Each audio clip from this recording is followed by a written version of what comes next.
اور حقیقت بیداری اور پاک دامنی کی جڑ اپنے نفس سے ناراضگی ہے۔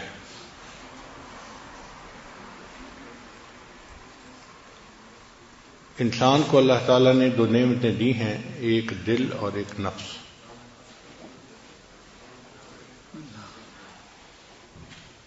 دل جو ہے یہ جذبات کا مقام ہے، محبت کا جذبہ، نفرت کا جذبہ، خوشی کا جذبہ، غم کا جذبہ۔ جذبات کا تعلق انسان کے قلب سے ہے، اور نفس جو ہے یہ خواہشات کا مقام ہے۔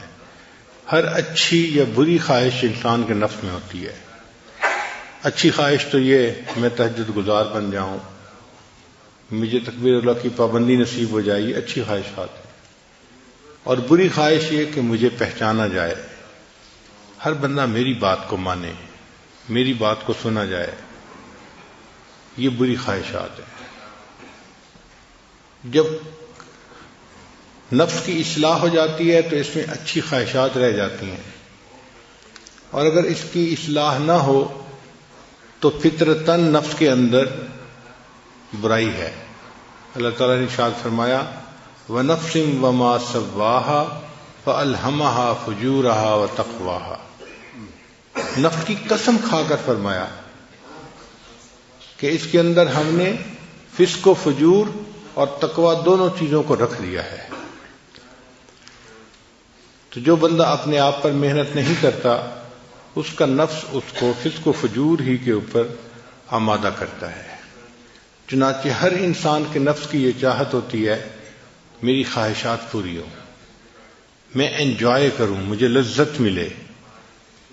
آنکھ قابو میں نہیں رہتی، زبان قابو میں نہیں رہتی، کان قابو میں نہیں رہتے، شرمگاہ قابو میں نہیں رہتی، بس وہ چاہتا ہے کہ کسی طرح میری خواہش پوری ہو جائے۔ اس لیے نفس اپنی مرضی چلاتا ہے۔ آپ نے سنا ہوگا کئی لوگوں کو، جی میں تو وہ کروں گا جو میری مرضی ہوگی، میرا دل چاہے گا۔ جب یہ کہہ رہے ہوتے ہیں نا کہ میں وہ کروں گا جو میرا دل چاہے گا، اس کا مطلب یہ کہ میں اپنی مرضی پہ عمل کروں گا، اپنے نفس کی خواہش پہ عمل کروں گا۔ شریعت کہتی ہے کہ انسان کی مرضی کیا چیز ہوتی ہے؟ اصل تو اللہ کی مرضی ہے، تو ہمیں تو ہر حال میں اللہ کی مرضی پہ چلنا ہے، اپنی مرضی پہ نہیں چلنا، اللہ کی مرضی پہ چلنا ہے۔ اور یہی نقطہ سمجھنا ذرا مشکل ہوتا ہے۔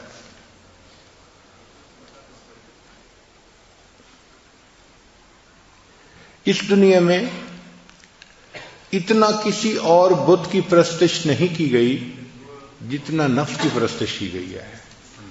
اللہ کے بعد جس معبود کی سب سے زیادہ عبادت کی گئی ہے وہ انسان کا نفس ہے، اور کوئی بت نہیں ہے ایسا، انسان کا نفس ہے۔ یہ اتنا بڑا معبود ہے کہ انسانوں نے اپنے من کی پرستش کی ہے، اپنے من کی پوجا کی ہے۔ جو دل نے کہا وہ کر لیا، اس چیز کو سوچا ہی نہیں کہ شریعت اجازت دیتی ہے یا نہیں دیتی۔ اور یہی بنیاد اور فساد کی جڑ ہے کہ انسان کا نفس اتنا قوی ہو کہ جو اس کے اندر ٹیمپٹیشن ہو انسان اس کو پورا کر دکھائے۔ یہ جو ذکر و سلوک کی محنت ہے یہ نفس کو کمزور کرنے کی محنت ہے۔ اس کو کہتے ہیں نفس کو مارنا۔ مارنے سے مراد یہ نہیں ہے کہ کوئی چیز زندہ تھی اور اس پہ چھری پھیر دی وہ مر گئی۔ مارنے سے مراد یہ ہے کہ نفس کو اتنا کمزور کر دینا کہ یہ شریعت کی مخالفت کرنا چھوڑ دے، اس کو نفس کا مارنا کہتے ہیں۔ نہنگو ازدہا او شیر نر مارا تو کیا مارا۔ نہنگ کہتے ہیں کروکوڈائل کو۔ کروکوڈائل کو مارنا اتنا مشکل کام نہیں ہے، پائتھن کو مارنا مشکل کام نہیں ہے، میل لائن کو مارنا اتنا مشکل کام نہیں ہے، مشکل کام ہے اپنے نفس کو مارنا۔ نہنگو ازدہا او شیر نر مارا تو کیا مارا، بڑے موذی کو مارا نفس امارہ کو گر مارا۔ گیا شیطان مارا ایک سجدے کے نہ کرنے سے۔ شیطان ایک سجدے نہ کرنے کے اوپر مارا گیا، اس کو دربار سے دھتکار دیا کیا شیطان مارا ایک سجدے کے نہ کرنے سے، ہزاروں سال سجدے میں جو سر مارا تو کیا مارا۔ اس نے ہزاروں سال جو سجدے کیے زمین پر تو ان کا کیا فائدہ نکلا؟ نتیجہ تو یہ تھا نا کہ ایک سجدے کے نہ کرنے پہ وہ اللہ کے دربار سے دھتکار دیا گیا۔ تو بات یہی ہے کہ ہم آج ایسی زندگی گزار رہے ہیں کہ جن کاموں میں ہمارا نفس موافقت کرتا ہے، ہم شریعت کے ان کاموں کی، ان باتوں کی پابندی کرتے ہیں، اور جس کام میں نفس مخالفت کرتا ہے تو شریعت کا حکم چھوڑ کے نفس کی پوجا کر لیتے ہیں، نفس کے پیچھے چل پڑتے ہیں۔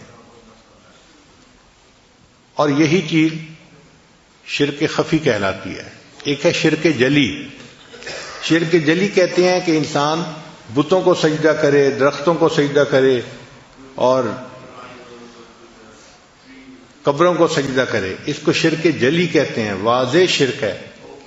اور ایک ہے شرک خفی، چھپا ہوا شرک۔ شرک خفی کیا ہے کہ ایک طرف اللہ کا حکم آ گیا اور ایک طرف انسان کی اپنی خواہش آ گئی، تو وہ اللہ کے حکم کو چھوڑ کے اگر خواہش پہ عمل کر لیتا ہے، اس نے شرک خفی کا ارتکاب کر لیا۔ یہ مشرک ہے، ابھی بھی آزاد نہیں ہے، موحد نہیں ہے، اس نے اپنے نفس کو اپنا جو ہے خدا بنایا ہوا ہے۔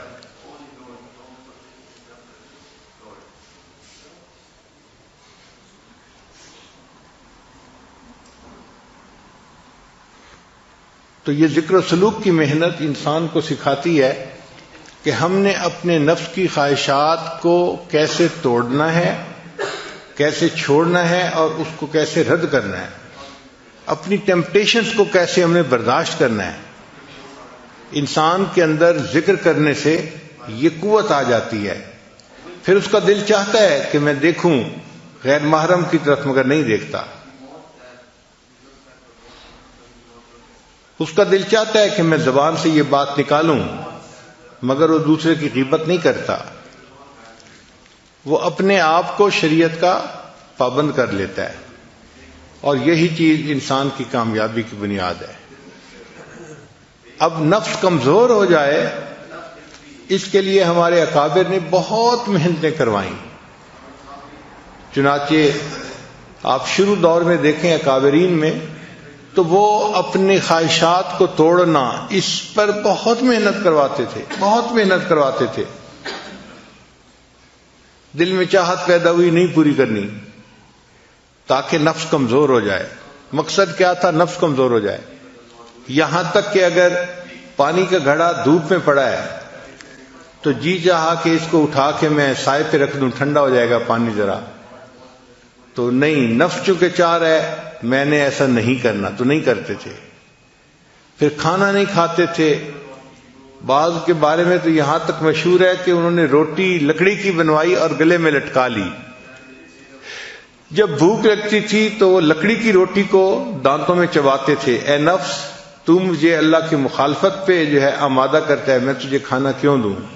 تو کھانا ہی نہیں کھاتے تھے، اتنا مجاہدہ کرتے تھے، پانی نہیں پیتے تھے، کھانا نہیں کھاتے تھے۔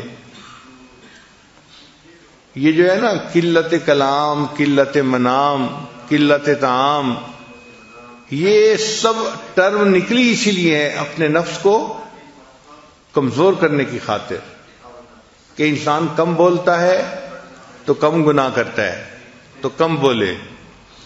آج کل ہم زیادہ بولنے کے مریض ہیں، اس لیے ہمیں بار بار اعلان کرنا پڑتا ہے، بھئی مسجد ہے، اعتکاف ہے، آپ آہستہ بولیں، آہستہ بولیں۔ اس کی وجہ کیا ہوتی ہے کہ ہم نے چپ کے مزے نہیں لیے ہوتے، ہمیں خبر ہی نہیں کہ چپ کے مزے کیا ہوتے ہیں۔ یہ چپ کے مزے ایسی نعمت ہیں کہ جس بندے کو نصیب ہو جائے اس کا بولنے کو دل نہیں چاہتا، وہ خاموش بیٹھا اپنے رب کی یاد میں لگا ہوا ہوتا ہے۔ حضرت خواجہ باقی رحمۃ اللہ علیہ بہت خاموش رہتے تھے۔ ایک بندے نے کہا کہ حضرت آپ کچھ نصیحت کریں، آپ کی نصیحت سے لوگوں کو فائدہ ہوگا۔ تو حضرت نے جواب میں کہا، جس نے ہماری خاموشی سے کچھ نہیں پایا وہ ہماری باتوں سے بھی کچھ نہیں پائے گا۔ جس نے ہماری خاموشی سے کچھ نہیں پایا وہ ہماری باتوں سے بھی کچھ نہیں پائے گا۔ تو خاموش رہنا آسان کام نہیں ہے، بندے کی ایک طبیعت بنی ہوتی ہے بولنے کی، اور ذرا موقع ملتا ہے تو بولنا ہی شروع کر دیتا ہے، رکنا بھی چاہے تو رک نہیں سکتا۔ اور جس کو خاموشی کے مزے اللہ تعالیٰ فرما دیں، اس کا دل گھبرا رہا ہوتا ہے کہ کیوں اتنی ٹر ہو رہی ہے۔ جیسے برسات کے موسم میں مینڈک ہوتے ہیں نا تو ٹر ہو رہی ہوتی ہے، ایک آواز آ رہی ہوتی ہے مستقل، اسی طرح بندہ چپ نہیں رہ سکتا، ٹر کرتا رہتا ہے، بولتا رہتا ہے۔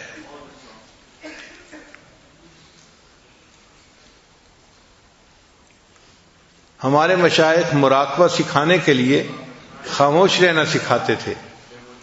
چنانچہ حضرت اقدس تھانوی رحمۃ اللہ کی خانقاہ پہ جو بندہ تربیت کے لیے آتا تھا، پہلا کام اس کے ذمہ لگتا تھا کہ آپ نے کلام نہیں کرنا، بات نہیں کرنی، چپ رہنا ہے۔ ہاں، سلام اگر کوئی کرے تو اس کا جواب دے سکتے ہیں چونکہ وہ واجب ہے، اس کے علاوہ کلام نہیں کر سکتے۔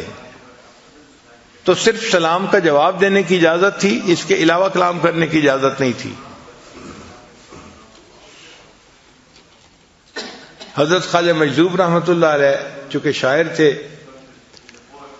اور ان سے لوگ زیادہ واقف بھی تھے اور مانوس بھی تھے، تو ان سے زیادہ باتیں کرنے کی کوشش کرتے تھے۔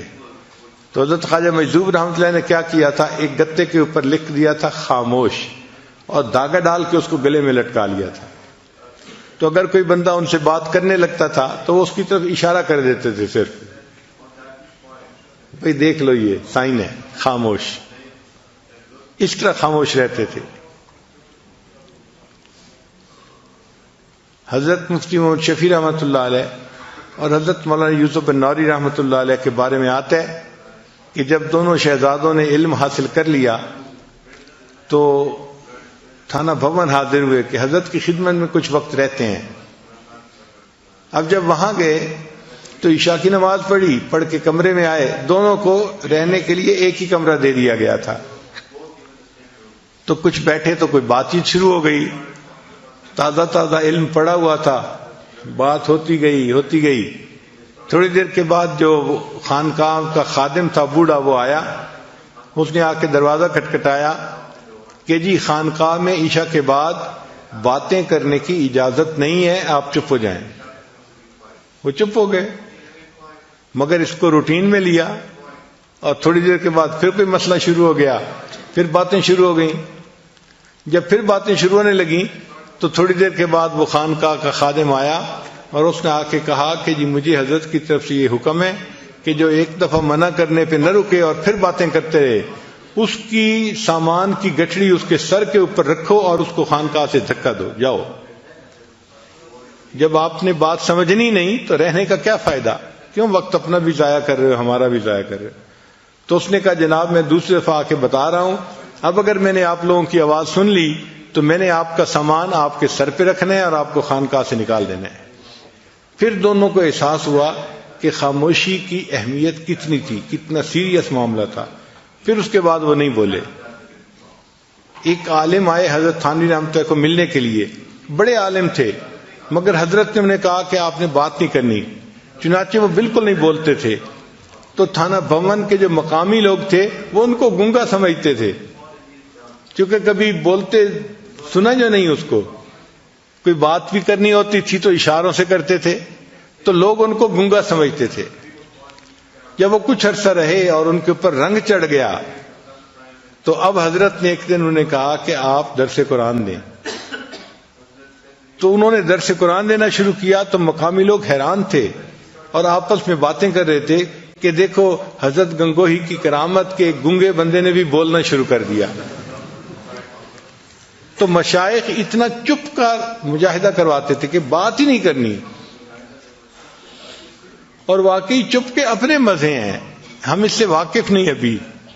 اگر واقف ہو جائیں تو بات کرنا ہمیں مشکل نظر آئے، دل نہ چاہے بات کرنے کو۔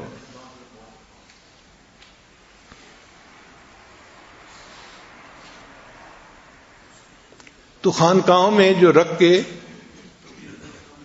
محنت کروائی جاتی تھی، کم کھانا، کم بولنا، کم سونا، اس کم کا اصل مقصد یہ ہوتا تھا کہ نفس کمزور ہو جائے اور انسان کے لیے شریعت کے اوپر چلنا آسان ہو جائے، یہ شریعت پر چلنے کے راستے میں رکاوٹ نہ بنے. اس لیے اپنی خواہشات کو توڑنا یہ سب سے بڑی چیز سکھائی جاتی تھی کہ بھئی کوئی بھی خواہش دل میں پیدا ہو اس پر عمل نہیں کرنا. حضرت عبداللہ ابن عمر رضی اللہ تعالیٰ عنہ کے دل میں ایک مرتبہ خواہش پیدا ہوئی کہ میں مچھلی کھاؤں. بیمار بھی تھے، آخری وقت تھا.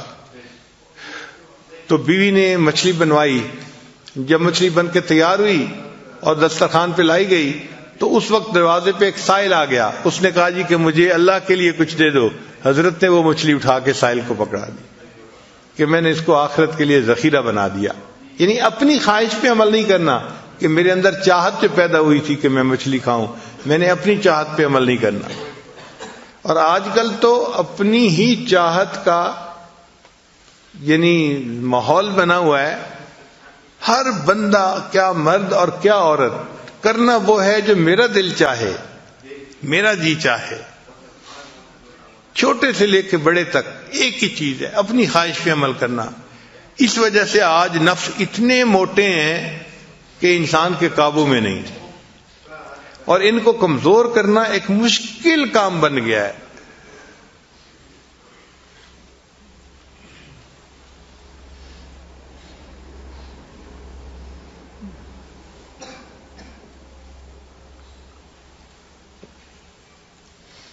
حتیٰ کہ لوگ نیکی والی زندگی بھی اختیار کر لیتے ہیں، نیکی پہ آ بھی جاتے ہیں، مگر من مانی اتنی ہوتی ہے کہ ذرا نفس کے کچھ خلاف ہو جائے تو پھر دیکھو ان کو غصہ کیسے آتا ہے، اوفینڈ کیسے ہو جاتے ہیں. فوراً ایک ڈفرینٹ بندہ نظر آنا شروع ہو جائے گا. ناگوار چیز تو برداشت ہی نہیں نہ ہوتی.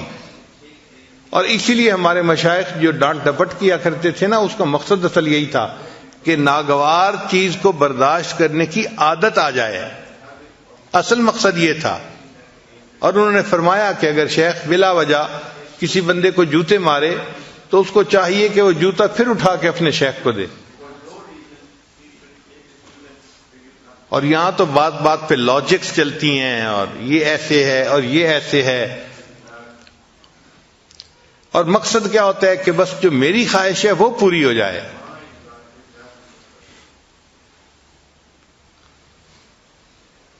تو تصوف سیکھنے کے اصل مقصد ہے اپنے نفس کو کمزور کرنا اور اس کو شریعت کی لگام ڈالنا.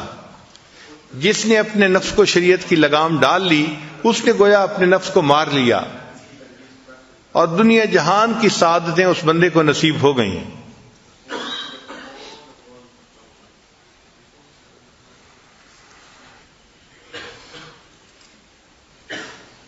چنانچہ تمام باطنی بیماریوں کا تعلق نفس کے ساتھ ہے.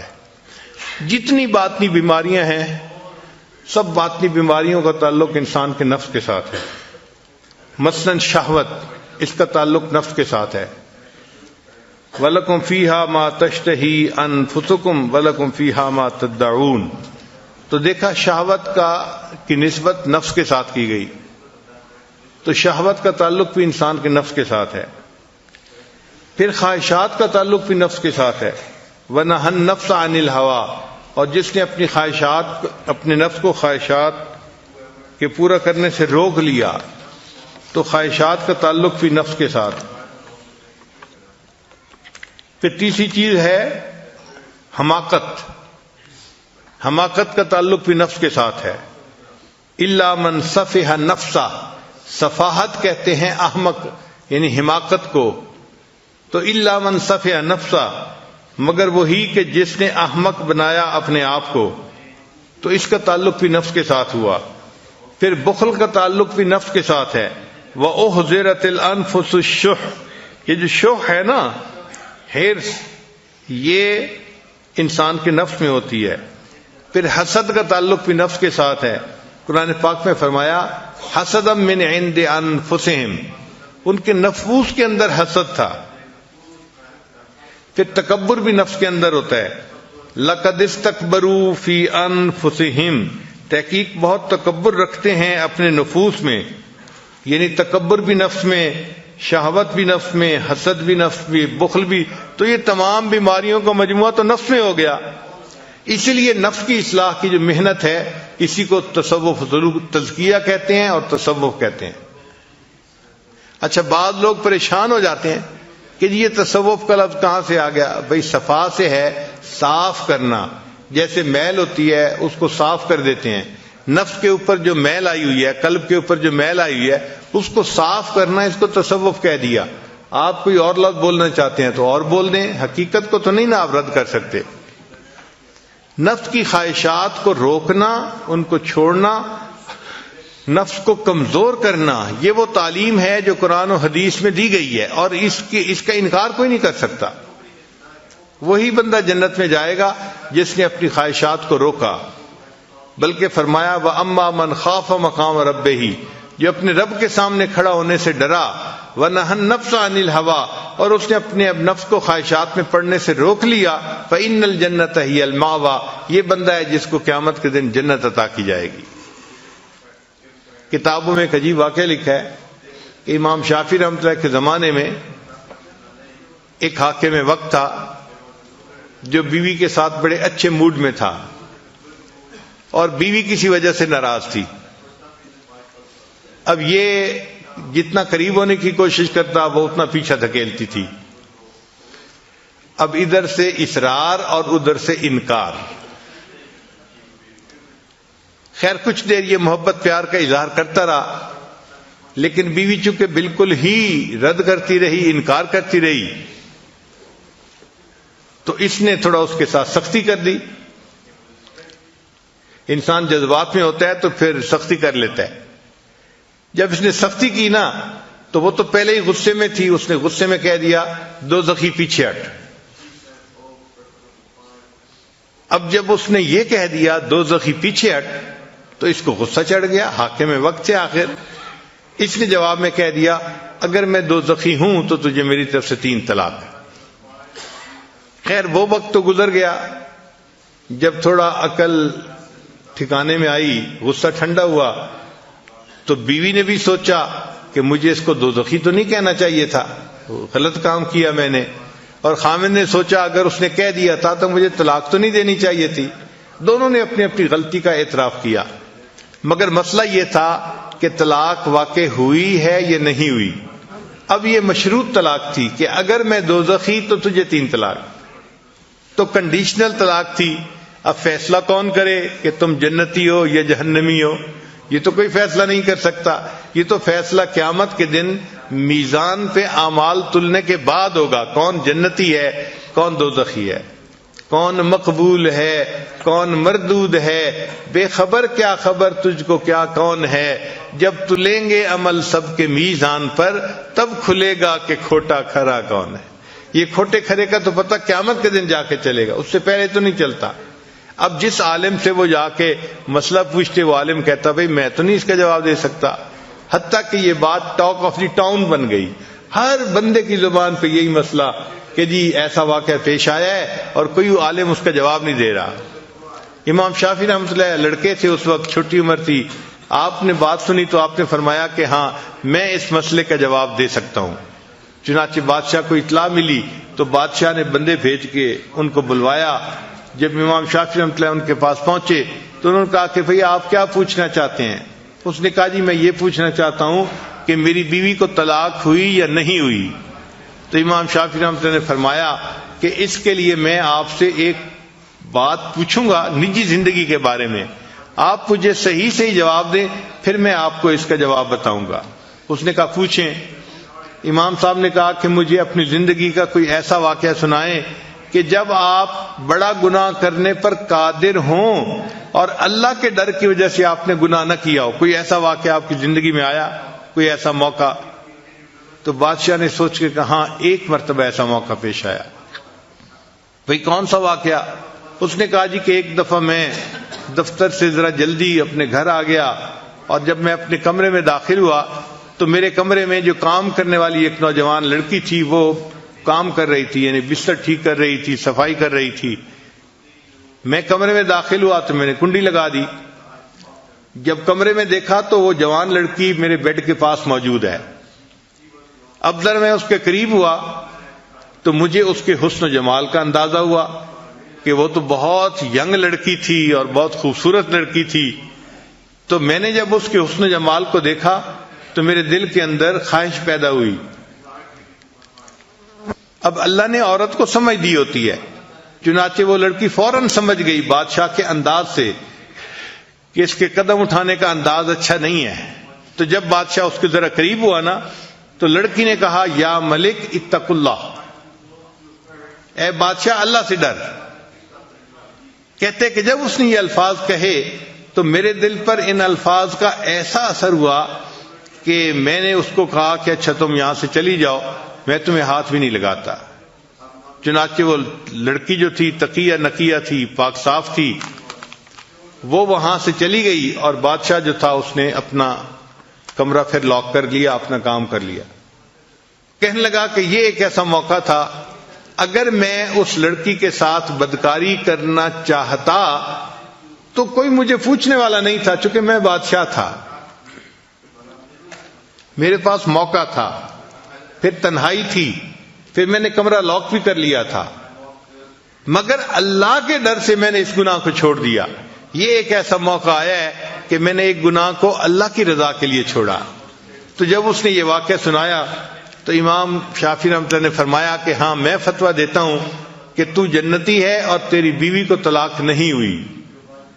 اب یہ بات جب باہر نکلی تو علماء حیران کہ بھائی یہ فتویٰ کیسے انہوں نے دے دیا گیا، یہ کون بندہ ہے جو جنت کی ٹکٹیں بیچ رہا ہے، جنت کی ٹکٹیں الاٹ کر رہا ہے، یہ کون ہے؟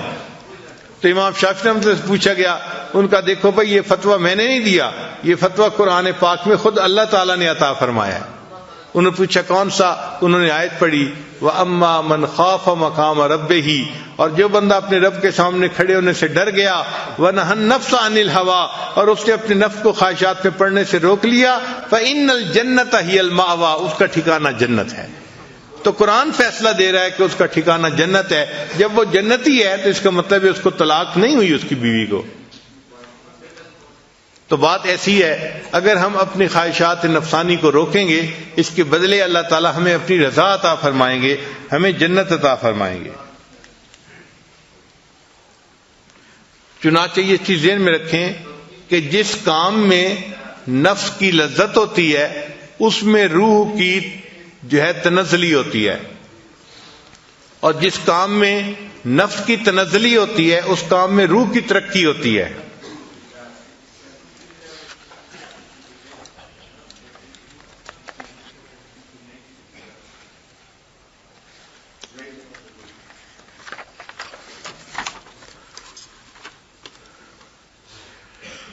چنانچہ جس کام سے نفس کے اوپر چوٹ پڑتی ہے اس کام سے انسان کو روحانی ترقی نصیب ہوتی ہے، اور جس چیز سے نفس کو لذتیں مل رہی ہوتی ہیں اس سے انسان کی روحانی تنزلی ہوتی ہے۔ کہتے ہیں کہ حضرت بایزید بسطامی رحمۃ اللہ کو ایک مرتبہ خواب میں اللہ تعالیٰ کی زیارت نصیب ہوئی۔ خواب میں زیارت کا نصیب ہونا یہ ممکن ہے، بزرگوں نے لکھا ہے کتابوں میں۔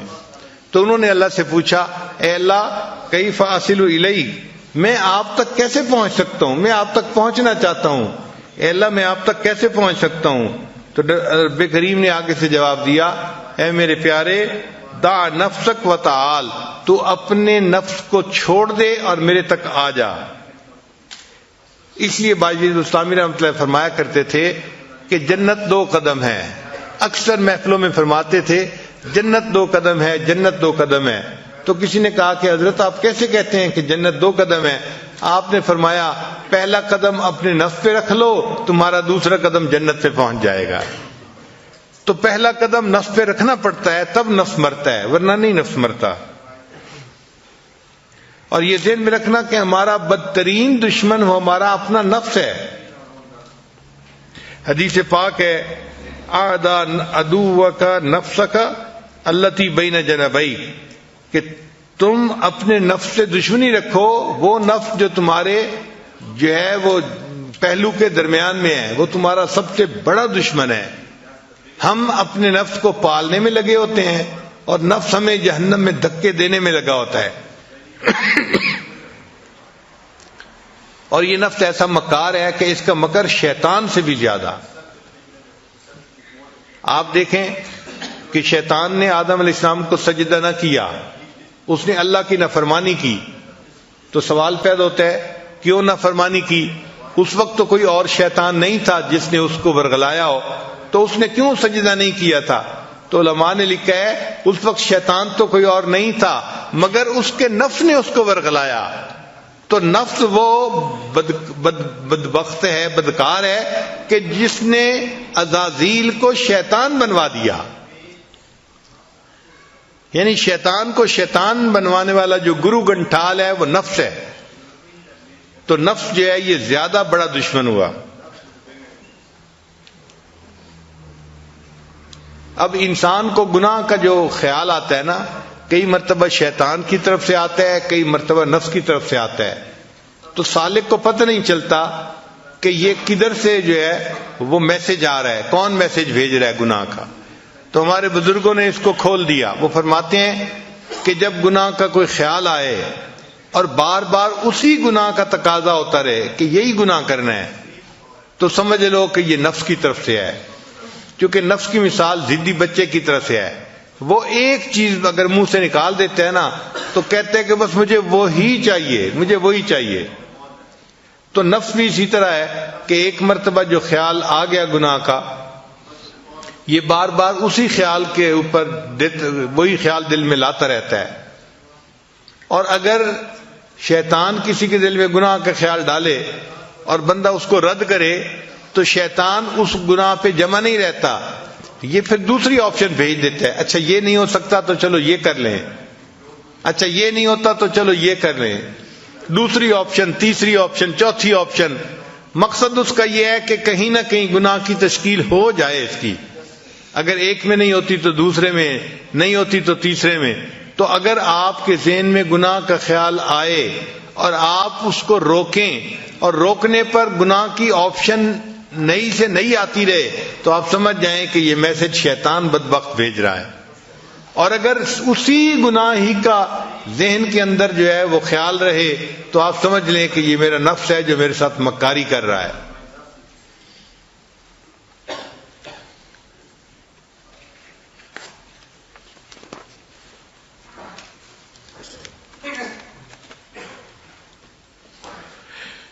اسلام کی آفت نفس کی خواہشات ہیں. حضرت امام ربانی، حضرت مجدد ثانی رحمۃ اللہ اپنے مکتوبات میں اس پہ بہت تفصیل لکھتے ہیں. یہاں پر ایک حدیث مبارکہ پیش کی جاتی ہے. حضرت عبداللہ ابن عباس عنہ نے فرمایا ہر چیز کے لیے ایک آفت ہوتی ہے. علم کے لیے بھول جانا ایک آفت ہے، عبادت کے لیے سستی کرنا آفت ہے، عقل کے لیے غرور کرنا آفت ہے، برتن کے لیے بھاری پن آفت ہے، تجارت کے لیے جھوٹ بولنا آفت ہے، سخاوت کے لیے فضول خرچی کرنا آفت ہے، خوبصورتی کے لیے عجب اور تکبر آفت ہے، دین کے لیے ریاکاری آفت ہے، اور خواہش نفسانی اسلام کے لیے آفت ہے. یعنی یہ خواہش نفسانی اتنی بری چیز ہے کہ یہ دین اسلام کے لیے آفت ہے. اب سوال پیدا ہوتا ہے کہ آخر یہ انسان کا نفس اتنا خطرناک کیوں ہے؟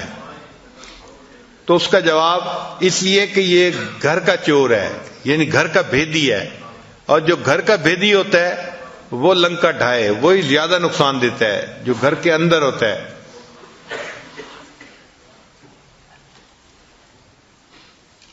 پہلے زمانے میں ہل چلاتے تھے تو دو بیل ہل میں جوتے تھے، ایک اندر کی طرف ایک باہر کی طرف.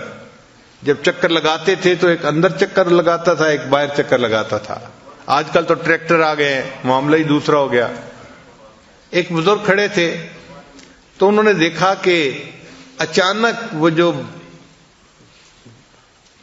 کسان تھا نا اس نے اندر والے بیل کو مارنا شروع کر دیا.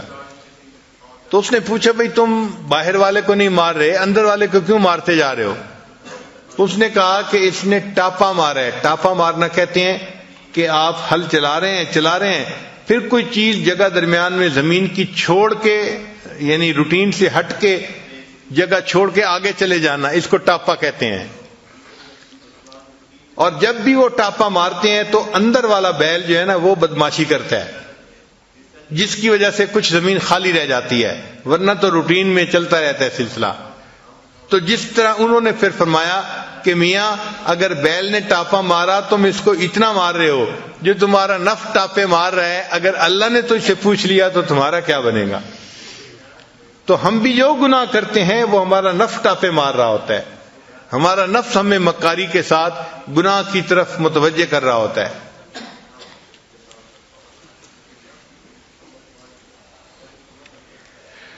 اور یہ نفس اس لیے خطرناک ہے کہ یہ وہ دشمن ہے جس سے انسان کو محبت ہوتی ہے. عام طور پر دشمن سے انسان کو نفرت ہوتی ہے، مگر یہ وہ دشمن ہے کہ جو ہے بھی دشمن اور انسان کو اس سے محبت بھی ہے، اس لیے یہ زیادہ خطرناک ہے. حدیث مبارکہ میں ہے کہ عقل مند انسان وہ ہے جو اپنے نفس کو سیدھا رکھے. الکیس من دان نفسہ وعمل لما بعد الموت. عقل مند وہ ہے کہ جو اپنے نفس کو سیدھا رکھے اور مرنے کے بعد کے لیے عمل کرے. والعاجز من اتبع نفسہ ہواہا وتمنى علی اللہ. اور عاجز وہ ہے کہ جو اپنے نفس کی خواہشات کی اتباع کرے اور اللہ سے تمنا رکھے کہ اللہ مجھے جنت بھیج دیں گے. یعنی کام گناہ والے کر رہا ہے اور تمنا جنت کی رکھی ہوئی ہے. ایک حدیث پاک میں ہے کہ طاقتور انسان وہ ہوتا ہے جو اپنے نفس کو سیدھا رکھے. ان الشدید، جو طاقتور ہوتا ہے وہ کون ہوتا ہے؟ اور ایک حدیث پاک میں ہے کہ اصل مجاہد وہ ہوتا ہے جو اپنے نفس سے لڑتا ہے. المجاہد من جاہد نفسہ فی طاعت اللہ. مجاہد وہ ہوتا ہے جو اپنے نفس کے ساتھ اللہ کی رضا کے لیے مجاہدہ کرتا ہے. ایک حدیث پاک میں ہے کہ متقی وہ ہے جو نفس کو شدید محاسبہ میں رکھے.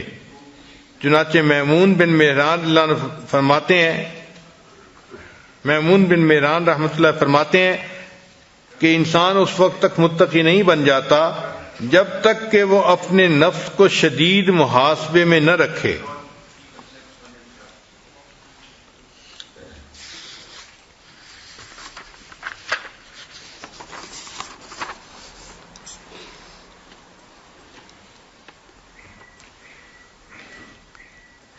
سیدنا صدیق اکبر فرمایا کرتے تھے کہ جو شخص اپنے نفس کو اللہ کی خاطر فنا کر دیتا ہے وہ اللہ کے عذاب سے محفوظ ہو جاتا ہے.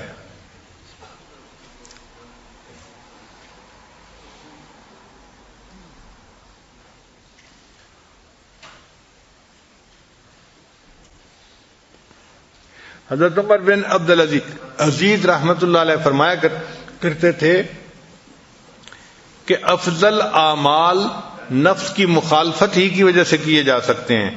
یعنی جب انسان نفس کی مخالفت کرتا ہے تو جو عمل اس وقت کرتا ہے اس عمل پر بڑا اجر ملتا ہے، وہ افضل اعمال ہوتے ہیں.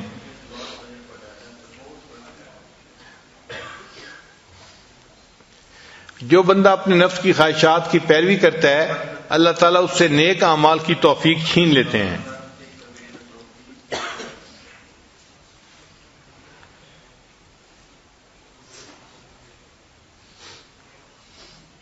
چنانچہ محمد بن حنفیہ فرمایا کرتے تھے کہ انسان کو جنت تب ملے گی جب وہ اپنے نفس کو خواہشات کو توڑے گا، قطع کرے گا.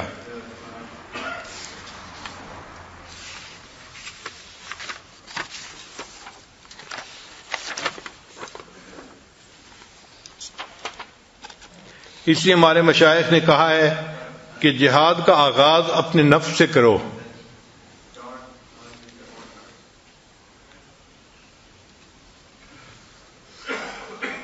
ابدأ بنفسک، کہ تم جہاد کا آغاز اپنے نفس سے کرو. اگر تم اپنے نفس کے ساتھ نہیں کر سکتے تو تم کفار کے ساتھ کیا کرو گے؟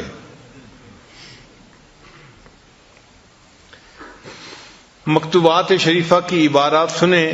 امام ربانی حضرت مجدد ثانی رحمۃ اللہ نے لکھی ہیں. فرماتے ہیں طالب و مطلوب کے درمیان سب سے بڑا حجاب طالب کا نفس ہے، یعنی اللہ اور بندے کے درمیان جو سب سے بڑا حجاب ہے وہ بندے کا اپنا نفس ہے۔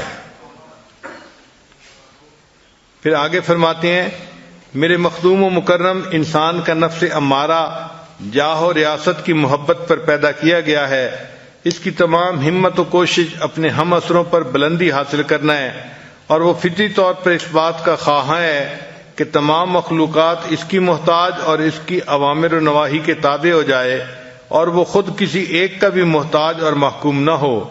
اس کا یہ دعویٰ الوہیت خدا ہونے اور خدا کے بے مثل جل سلطانہ کے ساتھ شرکت کا دعویٰ ہے، بلکہ وہ بدبخت شراکت پر بھی راضی نہیں ہے، بلکہ چاہتا ہے کہ حاکم صرف وہی ہو اور باقی سب اس کے محکوم ہو۔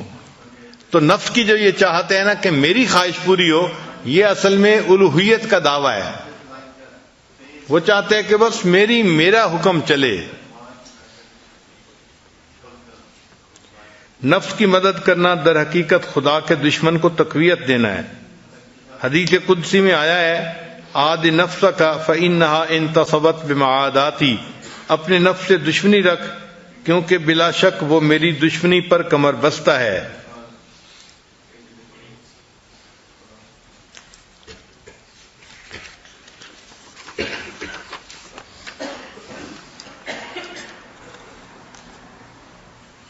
چنانچہ فرماتے ہیں کہ نفس کی شرارت ابلیس کی شرارت سے زیادہ ہے۔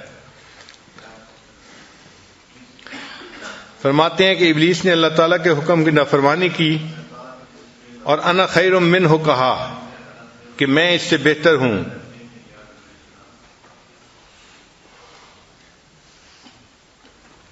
لیکن پھر اس نے جب بنی آدم کو بہکایا تو شیطان نے انسان کو بہکانے کے بعد اس سے اپنی برات ظاہر کی کہ انی بریء منک انی اخاف اللہ رب العالمین، یعنی شیطان بدبخت نے انسان سے اللہ کی نافرمانی تو کروائی، لیکن کروانے کے بعد شیطان نے برات اپنی ظاہر کر دی کہ میں بری ہوں، وہ ڈر گیا اللہ سے۔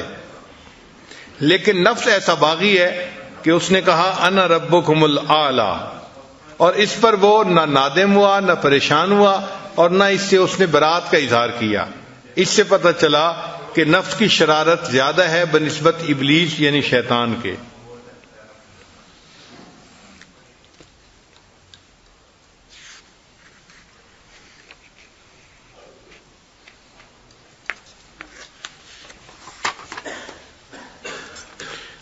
اب سوال پیدا ہوتا ہے کہ اس نفس کو کنٹرول کرنے کا کیا طریقہ ہے؟ تو 3 باتیں بڑی اہم ہیں۔ پہلی بات کہ نفس کو شہوات سے روکا جائے۔ کوئی بھی خواہش نفسانی انسان کے ذہن میں پیدا ہو، فوراً اس پر عمل نہیں کرنا چاہیے، بلکہ اس کو روکنا چاہیے، اس پہ عمل نہیں کرنا۔ تو نفس کو خواہشات سے روکا جائے، پہلی بات۔ دوسری بات، نفس پر عبادات کا بوجھ ڈالا جائے۔ جتنا زیادہ عبادت کا بوجھ ڈالیں گے اتنا نفس کمزور ہوگا۔ زیادہ نوافل پڑھیں، زیادہ تلاوت کریں، زیادہ روزے رکھیں، زیادہ ذکر کریں، جتنا عبادت زیادہ کریں گے اتنا نفس کمزور ہوگا۔ اور تیسری بات کہ اللہ سے دعا مانگتے رہیں، کیونکہ نفس کی اصلاح اللہ کی رحمت کے بغیر ممکن نہیں۔ قرآن پاک میں ہے وما ابرئ نفسی ان النفس لامارۃ بالسوء الا ما رحم ربی، جس پر رب کا رحم ہوتا ہے اس بندے کا نفس جو ہے وہ سیدھا ہو جاتا ہے، ورنہ تو نفس کا سیدھا ہونا مشکل ہے۔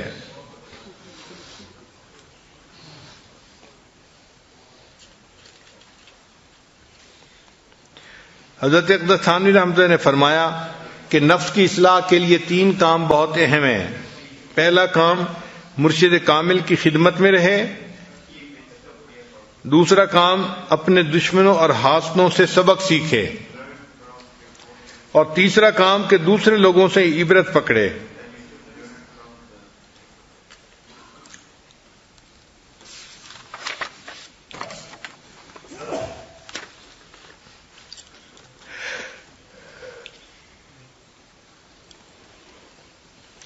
امام رحمانی حضرت مجدد ثانی رحمۃ اللہ نے ایک عجیب تفصیل کی ہے۔ وہ فرماتے ہیں کہ شریعت کا جو حکم ہے وہ نفس کی انانیت کو توڑتا ہے۔ شریعت آئی ہی اسی لیے ہے کہ نفس کو پامال کرے اور اللہ کو ہی معبود حقیقی انسان بنائے۔ انبیاء نے آ کے وہی طریقہ سکھایا کہ جس طریقے پر چل کر انسان اپنے نفس کی مکاری سے بچ سکتا ہے اور اپنے اللہ کے پسندیدہ بندوں میں شامل ہو سکتا ہے۔ تو فرماتے ہیں کہ اس لیے جو مجاہدے ہم اپنی مرضی سے کرتے ہیں اس سے نفس کمزور نہیں ہوتا بلکہ اور موٹا ہو جاتا ہے۔ وہ سمجھتا ہے کہ میرے جیسا تو کوئی اور ہے ہی نہیں، جتنا نیک میں ہوں کوئی اور اتنا نیک ہی نہیں ہے۔ اور وہ فرماتے ہیں کہ ہر کام جو سنت کے مطابق کیا جائے تو اس سے نفس پامال ہوتا ہے، لہذا بہترین طریقہ اپنے نفس کو کمزور کرنے کا کہ ہر چھوٹے اور بڑے کام میں سنت کی اتباع کی جائے، کھانے میں، پینے میں، لباس میں، گفتار میں، کردار میں، چلنے پھرنے، ہر کام میں، ہر چھوٹے اور بڑے کام میں سنت کی پیروی کرنا، اس سے نفس زیادہ کمزور ہوتا ہے۔ فرماتے ہیں انبیاء علیہ الصلوات و تسلیمات کی بعثت سے مقصود اور شرعی احکامات میں حکمت کی وجہ یہی ہے کہ نفس امارہ عاجز اور خراب ہو جائے، کیونکہ شرعی احکامات نفسانی خواہشات کو دور کرنے کے لیے وارد ہوئے ہیں۔ جس قدر شریعت کے مطابق عمل کیا جائے گا اسی قدر نفسانی خواہشات زائل ہوتی جائیں گی۔ یہی وجہ ہے کہ خواہشات نفسانی کو دور کرنے میں شرعی احکامات میں سے ایک حکم بجا لانا ان 1000 سالہ ریاضتوں اور مجاہدوں سے بہتر ہے جو اپنی طرف سے کیے جائیں، بلکہ یہ ریاضتیں اور مجاہدے جو روشن شریعت کے مطابق واقع نہیں ہوئے نفسانی خواہشات کو اور قوت دینے والے بن جاتے ہیں۔ برہمنوں اور جوگیوں نے ریاضتوں اور مجاہدوں میں کمی نہیں کی، لیکن ان میں سے کوئی چیز ان کے لیے فائدہ مند نہیں ہوئی، اس لیے کہ ان کے مجاہدے ان کی مرضی کے مطابق تھے۔ ان کے مجاہدوں نے ان کی نفس کی تقویت دی اور ان کے سوا ان کو کچھ حاصل نہ ہوا۔ فرماتے ہیں مثلا زکوٰۃ کی ادائیگی میں جس کا کہ شریعت نے حکم دیا ہے، 1 دینار خرچ کرنا نفس کے خراب اور ذلیل کرنے میں اپنی مرضی سے 1000 دینار خرچ کرنے سے زیادہ فائدہ مند ہے۔ یعنی ایک بندہ اپنی مرضی سے 1000 دینار صدقہ کرتا ہے، وہ فرماتے ہیں کہ 1000 دینار سے نفس کمزور نہیں ہوتا، لیکن زکوٰۃ کی ادائیگی میں 1 دینار کے خرچ کرنے پر نفس کمزور ہو جاتا ہے، چونکہ وہ شریعت کا حکم ہے۔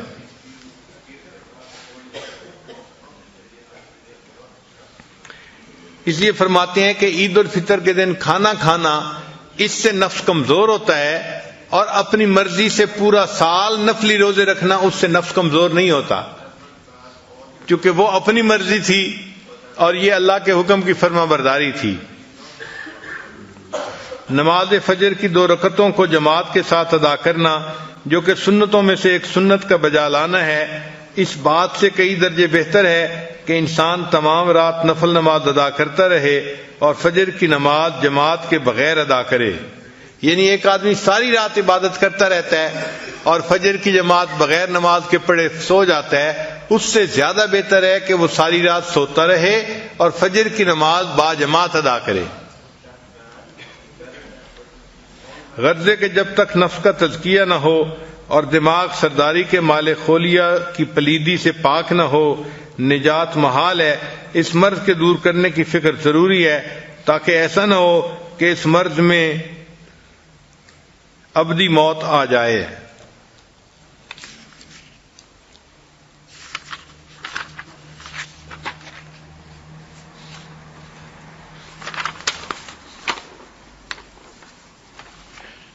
پھر امام ربانی حضرت مجدد ثانی رحمۃ اللہ فرماتے ہیں کہ کلمہ طیبہ کی تکرار سے نفس کا علاج بہت جلدی ہوتا ہے۔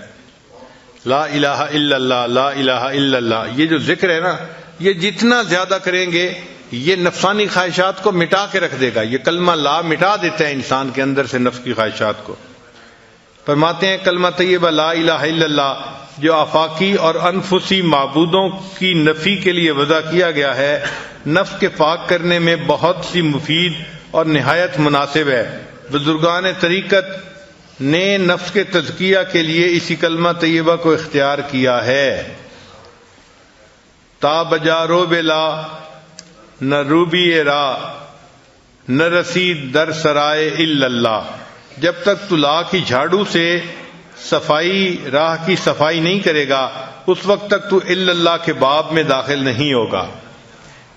یعنی لا الہ کی ذکر سے معبود جو ہیں نفسانی معبود ان کی نفی ہو جاتی ہے.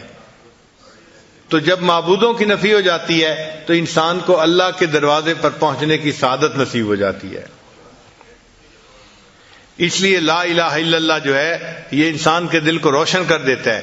نبی علیہ السلام نے ارشاد فرمایا جددوا ایمانکم بلا الہ الا اللہ، بقول لا الہ الا اللہ، کہ تم لا الہ الا اللہ کے کلمے کو پڑھ کر اپنے ایمان کی تجدید کر لو، اس کو تازہ کر لیا کرو. اس لیے اپنے ایمان کو تازہ کرنے کے لیے سالکین کو بتایا جاتا ہے کہ وہ دن میں کم از کم 5000 مرتبہ لا الہ الا اللہ پڑھیں تاکہ ان کا ایمان تازہ رہے.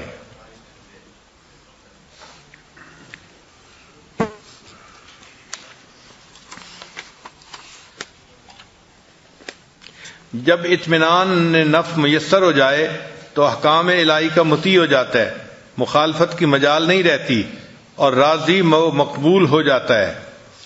یہ چیز ذہن میں رکھیے کہ ایک ہے نفس امارہ جو ہر حال میں گناہ ہی کرواتا ہے، اس کو نفس امارہ کہتے ہیں. ایک ہے نفس لوامہ، وہ نفس جو گناہ تو کروا دیتا ہے مگر بعد میں بندے کو ندامت ہوتی ہے.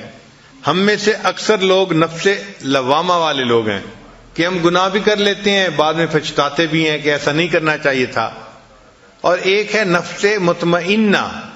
نفس مطمئنہ اس کو کہتے ہیں کہ وہ اتنا کمزور ہو جاتا ہے کہ شریعت کی مخالفت چھوڑ دیتا ہے بلکہ شریعت کے اوپر متفق ہو جاتا ہے، وہ نفس مطمئنہ ہو جاتا ہے. ایسے وقت میں مکروہات شرعیہ مکروہات طبعیہ بن جاتی ہیں. جن چیزوں سے شریعت نے کراہت کی انسان کا دل بھی اس سے کراہت کرتا ہے. یہ اولیاء کاملین کو مقام نصیب ہوتا ہے. اللہ کرے کہ ہمیں بھی یہ مقام نصیب ہو جائے، نفس مطمئنہ نصیب ہو جانا. لیکن جب نفس مطمئنہ نصیب ہو جاتا ہے تو اس وقت پھر انسان شریعت کی حقیقت کے اوپر عمل کرتا ہے. امام ربانی رحمۃ اللہ نے 2 باتیں لکھی ہیں. وہ کہتے ہیں کہ جب تک نفس مطمئنہ حاصل نہیں ہوتا انسان شریعت کے ظاہر پہ عمل کر رہا ہوتا ہے، اور جب نفس مطمئنہ نصیب ہوتا ہے تب انسان شریعت کے باطن پہ عمل کرتا ہے، تب اس کو اصل شریعت پر عمل کرنے کی توفیق نصیب ہوتی ہے.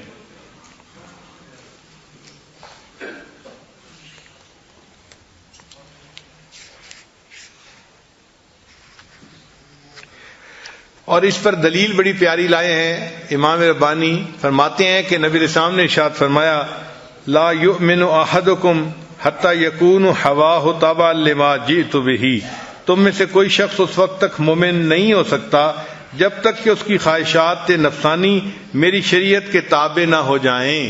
تو جب خواہشات شریعت کے تابع ہو جاتی ہیں تو پھر انسان کا نفس نفس مطمئنہ بن جاتا ہے. فرماتے ہیں کہ نفس مطمئنہ کے نصیب ہونے پر انسان کو اسلام حقیقی میسر ہو جاتا ہے. اور اس پر اللہ فرماتے ہیں یا ایتھا النفس المطمئنہ ارجعی الی ربک راضیۃ مرضیہ فادخلی فی عبادی وادخلی جنتی. انسان کو جب فنائے قلب حاصل ہوتی ہے تو ولایت صغریٰ کا مقام ہے. فنائے قلب کا حاصل ہونا ولایت صغریٰ کا مقام ہے، اور فنائے نفس کا حاصل ہونا یہ ولایت کبریٰ کا مقام ہے. جب نفس کی فنا نصیب ہوتی ہے تب انسان کو ولایت کبریٰ کا مقام حاصل ہو جاتا ہے. تو اس لیے فنائے نفس کو حاصل کرنے کے لیے خوب محنت کرنی چاہیے.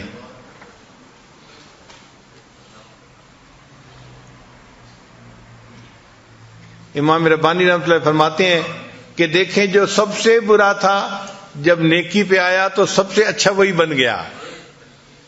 حدیث مبارکہ ہے خیارکم فی الجاہلیت خیارکم فی الاسلام اذا فقہوا، کہ جو تم میں جہالت میں سب سے آگے تھے جب اسلام پر آئیں گے تو وہ اسلام میں دوسروں سے آگے بڑھ جائیں گے. تو فرماتے ہیں کہ یہ نفس مکاری میں سب سے آگے تھا، جب یہ سیدھا ہوا تو یہی انسان کی ترقی کا سبب بن گیا اور انسان کو اللہ کے قرب حاصل ہونے کا سبب بن گیا.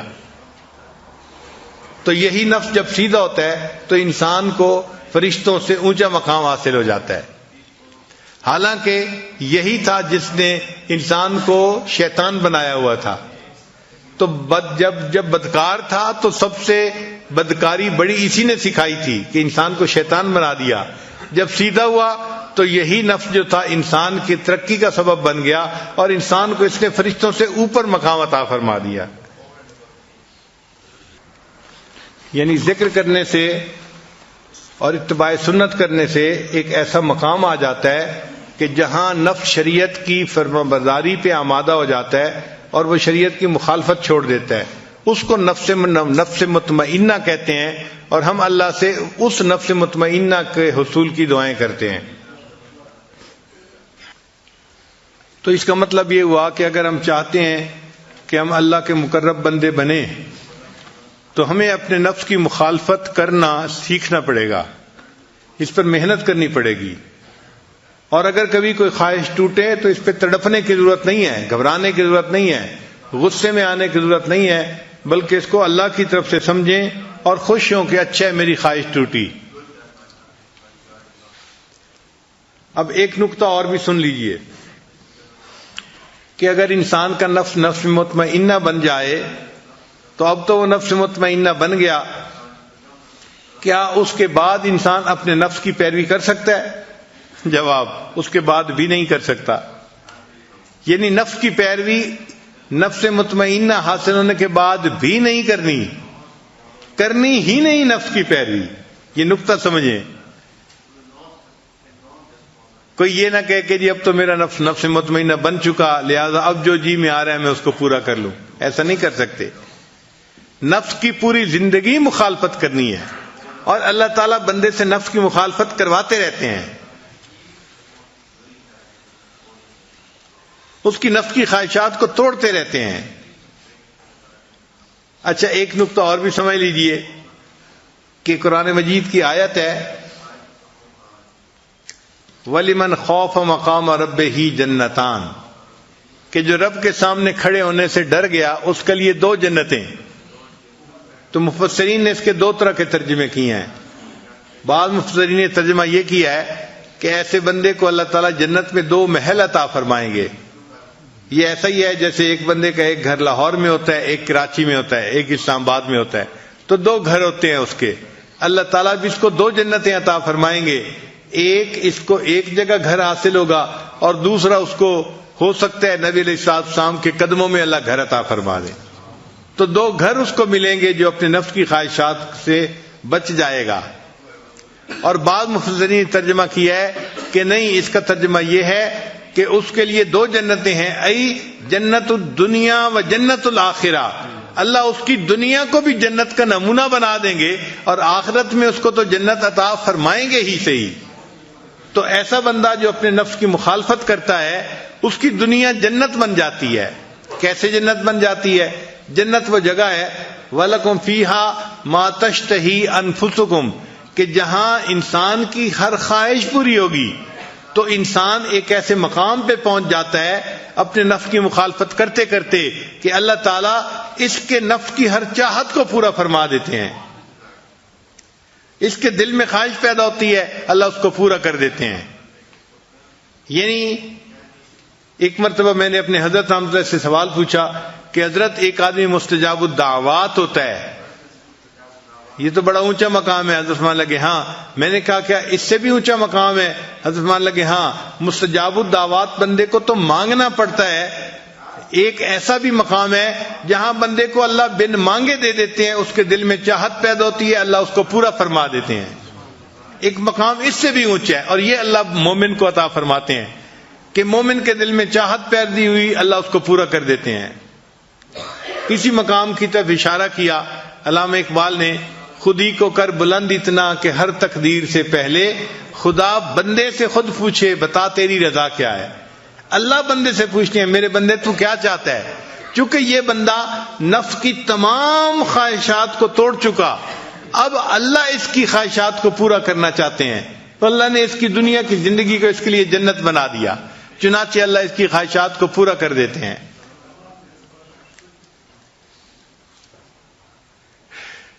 تو مقام مومن تو بڑا اونچا ہے، بڑا اونچا ہے کہ دل میں چاہت پیدا ہو، اللہ اس کو پورا فرما دے۔ ہمارے بعض بزرگ ایسے تھے کہ جنہوں نے اپنی زندگی کے آخری حصے میں کہا کہ ہمیں دنیا میں جنت کا مزہ آ رہا ہے، اور واقعی ان کو اللہ نے ایسی زندگی دے دی کہ ان کی جو چاہت ہوتی تھی، دل میں خواہش ہوتی تھی، پوری ہو جاتی تھی۔ اللہ ان کے دل کی خواہش کو پورا فرما دیتے تھے۔